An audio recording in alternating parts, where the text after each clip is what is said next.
चतुरी चमार। दूसरा डाकू बोला, तूने हमारे साथ बड़ा धोखा किया है। रुपए ले आया और ऐसी घोड़ी दे आया कि जिसने एक पैसा भी नहीं दिया और मर गई। खैर, जो हुआ सो हुआ। अब यह खरगोश दे। चतुरी ने बहुत मना किया तो सरदार ने 100 रुपए निकाले। बोला, यह ले। ला, दे खरगोश को। चतुरी ने रुपए ले लिए और खरगोश दे दिया।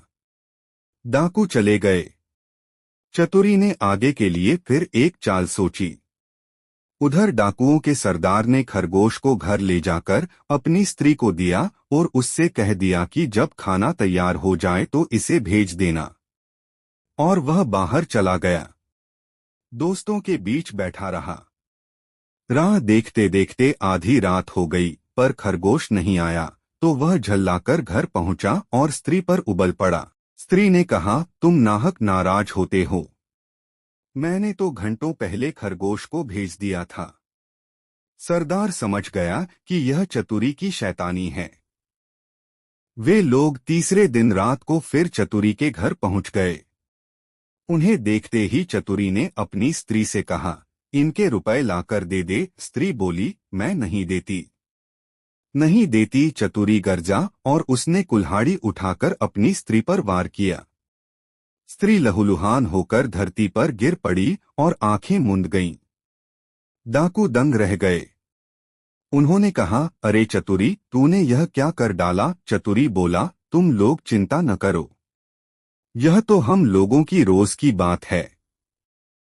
मैं इसे अभी जिंदा किए देता हूँ।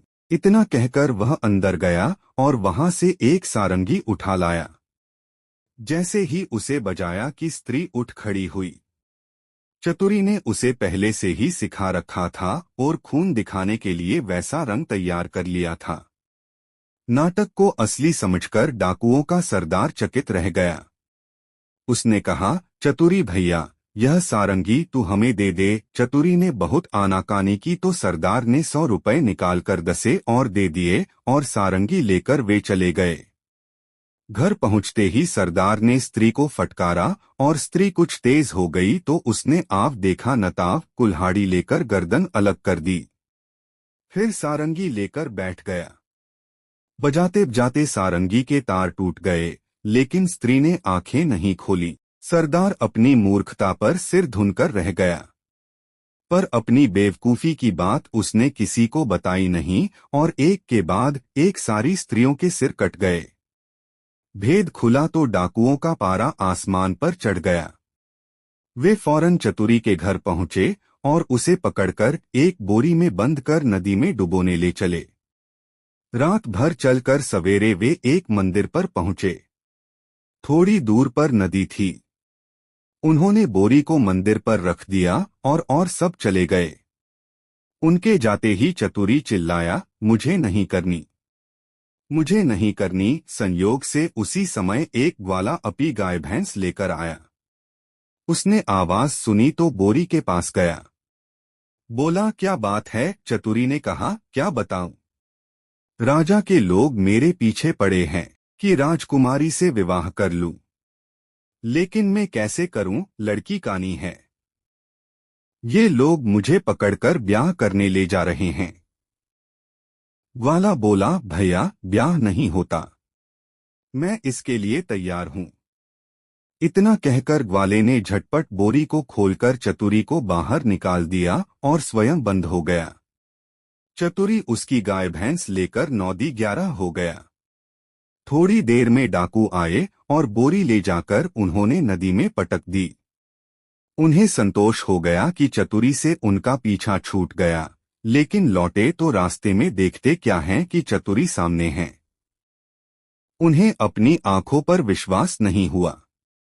पास आकर चतुरी से पूछा, क्या बे, तू यहाँ कैसे? वह बोला, आप लोगों ने मुझे नदी में उथले पानी में डाला, इसलिए गाय भैंस ही मेरे हाथ पड़ी। अगर गहरे पानी में डाला होता तो हीरे जवाहरात मिलते। हीरे जवाहरात का नाम सुनकर सरदार के मुंह में पानी भर आया। बोला, भैया चतुरी, तू हमें ले चल और हीरे जवाहरात दिलवा दे। चतुरी तो यह चाहता ही था। वह उन्हें लेकर नदी पर गया। बोला, देखो, जितनी देर पानी में रहोगे उतना ही लाभ होगा। तुम सब एक एक भारी पत्थर गले में बांध लो, लोभी क्या नहीं कर सकता। उन्होंने अपने गलों में पत्थर बांध लिए और एक कतार में खड़े हो गए।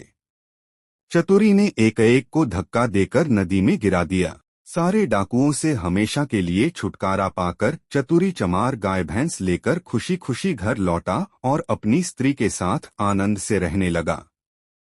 धन्यवाद पूरा वीडियो देखने के लिए। अगर आपको ये वीडियो अच्छा लगा हो तो प्लीज इसको लाइक करें और चैनल को सब्सक्राइब करें।